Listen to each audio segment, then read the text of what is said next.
नहीं मानते। आपके दीपू चंद्र दास को जिंदा जला रहे, आप उनके 100 लोगों को खत्म करोगे तब जाकर शांति आएगी। वो आपकी एक हिंदू बहन को भगा रहे हैं, 100 को भगाओगे तुम। वो आपकी एक हिंदू बहन को भगाए तो आप उनकी 100 बहनों को भगा लो। वो आपके 2 लोगों को मारे तो आप उनके 100 लोगों को खत्म करो। मुस्लिम समुदाय के खिलाफ भरे मंच से इतना नफरती और भड़काऊ बयान देती इस महिला को सुनकर साफ समझ आ रहा है कि आखिर देश में दंगे बढ़ क्यों रहे हैं। एक विशेष समुदाय के खिलाफ नफरती बयान देती इस महिला का नाम रिद्धिमा शर्मा है और ये वीडियो यूपी के रायबरेली से सामने आया है। दरअसल रायबरेली के शिवगढ़ में 21 जनवरी को विराट हिंदू सम्मेलन हुआ था। इस सम्मेलन में बुधवार को गौरक्षा और हिंदू राष्ट्र की मांग को लेकर एक विशाल पदयात्रा और विराट हिंदू सम्मेलन का आयोजन हुआ। ये पदयात्रा कुंभी बॉर्डर से शिवगढ़ कस्बे तक निकाली गई, जिसका समापन एक बड़े सम्मेलन के साथ हुआ। इस पदयात्रा का मुख्य उद्देश्य भारत को हिंदू राष्ट्र का दर्जा दिलाना और गौ माता को राष्ट्र माता घोषित करवाना था। लेकिन इस सम्मेलन में बांग्लादेश की हिंसा का जिक्र करते हुए जिस तरह से भारत के मुस्लिमों के प्रति नफरती बयान रिद्धिमा शर्मा द्वारा मंच से दिया गया, उसने वाकई देश की सुरक्षा पर गंभीर सवाल खड़े कर दिए हैं। सम्मेलन में रिद्धिमा शर्मा ये कहते सुनी गई कि हम भारत के अंदर अब इनको और बर्दाश्त नहीं करेंगे। आप उनके 100 लोगों को मारोगे तब जाकर देश में शांति आएगी। हिंदुओं को ही मार रहे, हम इस भारत के अंदर अब इनको और बर्दाश्त नहीं करेंगे। अगर वो आपके 2 लोगों को नहीं मानते, आपके दीपू चंद्र दास को जिंदा जला रहे, आप उनके 100 लोगों को खत्म करोगे तब जाकर शांति आएगी। वो आपकी एक हिंदू बहन को भगा रहे हैं, आप को भगाओगे तुम, जब जाकर शांति आएगी। वैसे भी उनकी तो इतनी ज्यादा फसल पड़ी हुई है, थोड़ी तो कम करनी पड़ेगी ना अपन को।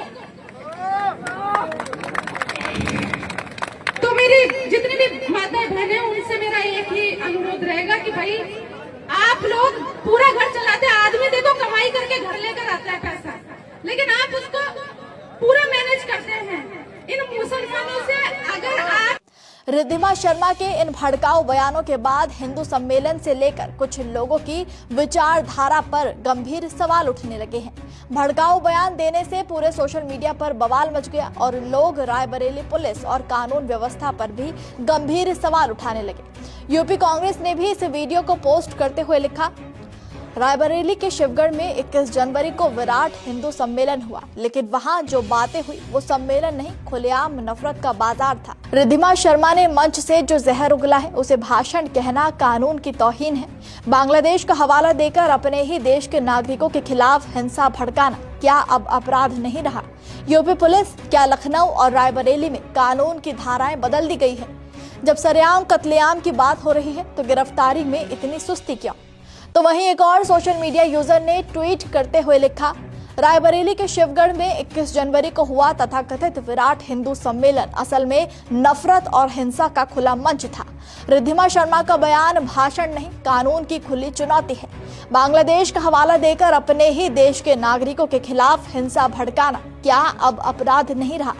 मिली जानकारी के मुताबिक इस सम्मेलन के दौरान पुलिस भी सुरक्षा के लिए उसी जगह पर मौजूद थी, लेकिन इस भड़काऊ भाषण को रोकने के बजाय वहां खूब तालियां बरसाई गई। आपको बता दें कि रिद्धिमा शर्मा असल में एक सोशल मीडिया इन्फ्लुएंसर है जो कि राजस्थान के जयपुर की रहने वाली है और खुद को कट्टर सनातनी बताती है। कई हिंदू संगठनों का समर्थन करती हुई भी नजर आ जाती है। रिद्धिमा शर्मा का ये कोई पहला भड़काऊ बयान नहीं है। इससे पहले भी उन्होंने हिंदू मुस्लिम समुदाय, दूसरे धर्म के त्योहारों, इंडिया अलायंस के नेताओं और ना जाने कितनों पर नफरती टिप्पणियां की हुई हैं। लेकिन हम बात इसी वीडियो और इसमें दिए गए बयानों की ही करेंगे। सबसे पहले हैरानी होती है इस बात पर कि आखिर ये कौन सा हिंदुत्व है जो अपने धर्म की लड़कियों की इज्जत बचाने और दूसरे धर्म की लड़कियों की इज्जत लूटने की सीख दे रहा है। और अगर हिंदुत्व की आड़ में इसी तरह से कुछ लोगों द्वारा बताया जाता है कि किसे सजा देनी है, किसे सबक सिखाना है, तो फिर देश का संविधान बनाया ही क्यों गया है? असल में रिद्धिमा जैसे तमाम लोगों ने धर्म की आड़ में देश में नफरत और हिंसा फैलाने का ठेका लिया हुआ है। यही कारण है कि अब दंगे दिन पर दिन कम होने के बजाय लगातार बढ़ते जा रहे हैं। हिंसा दूसरे देश में हो रही है, बदला हम आपस में एक दूसरे को मारपीट कर ले रहे हैं, जो कि देश के संविधान में बहुत बड़ा अपराध है। ऐसे बयान करने वालों को असल में हिंदूवादी नहीं बल्कि भारत की संप्रभुता, एकता और अखंडता को खतरे में डालने वाले अपराधी कहा जाता है। हम आपको बता दें कि ये हिंदुस्तान है, ये किसी एक धर्म से नहीं बल्कि संविधान से चलता है और संविधान में इस तरह से खुलेआम एक धर्म के प्रति नफरती भड़काऊ बयान देना लोगों को हिंसा के लिए, गलत काम के लिए उकसाना अपराध माना जाता है, जिसके लिए सजा का भी प्रावधान किया गया है।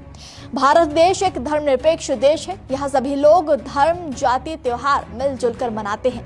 कृपया देश का माहौल बिगाड़ने की कोशिश ना की जाए। आप इस मामले पर क्या कहेंगे, हमें कमेंट में जरूर बताइएगा। नमस्कार, मैं हूं मानक गुप्ता।